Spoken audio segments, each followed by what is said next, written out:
Let's get into the 122 ScrawlrBox.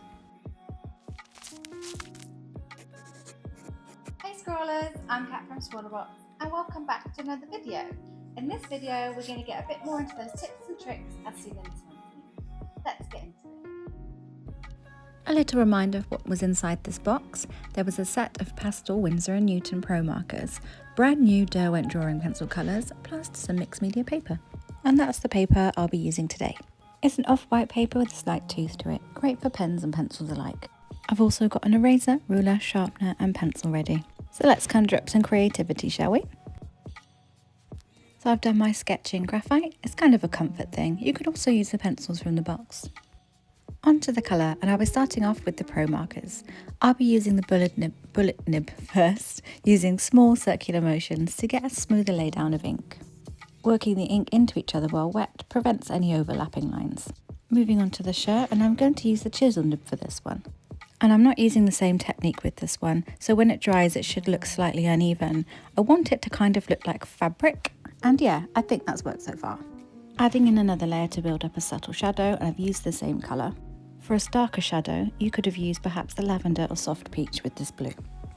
Moving on to the magic-y, wispy, witchy bits in the background, going in small circles again because I want them smooth. And I'm also erasing graphite lines as I go for the yellow, because the yellow tends to blend the graphite into the page, and I don't want the yellow to be muddy. Same technique for the cheeky cheeks and hair. Before moving on to my pencils for the outline and details. I'm going to use all three for the outline instead of sticking to one. I'm hoping this will create a bit more visual interest. I want this witch to have a bit of character about her. For different lines, you can also alternate the pressure of your pencil. I like the way that looks. It's definitely worth keeping your pencil sharp for all those small details. Blunt pencils are great for colouring in larger areas.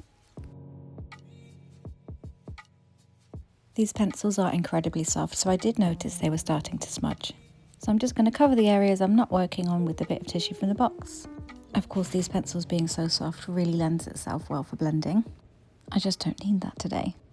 I told myself not to add too much mark making, but I just can't help myself. I'm a mark maker. The rust pencil isn't as pigmented as the other pencil, so I'm erasing these graphite lines slightly before going on top with my rust pencil. All that's left now is a little outline for my wispy bits in the background. Oh, and probably a border as well. And the witch is complete. Hocus Pocus Scrawlr Challenge done. And I had way too much fun with this one, and I absolutely adore this colour palette. And there we have it, tips and tricks with the 122 ScrawlrBox done. Thank you for watching, and I hope you found this as fun as I did. Until next time, keep scrolling. Thank you so much for watching. I hope this video helped. An extra tip for those of you left, don't go too heavy with your alcohol marker when working with pencils, or the pencil won't go on top as nicely.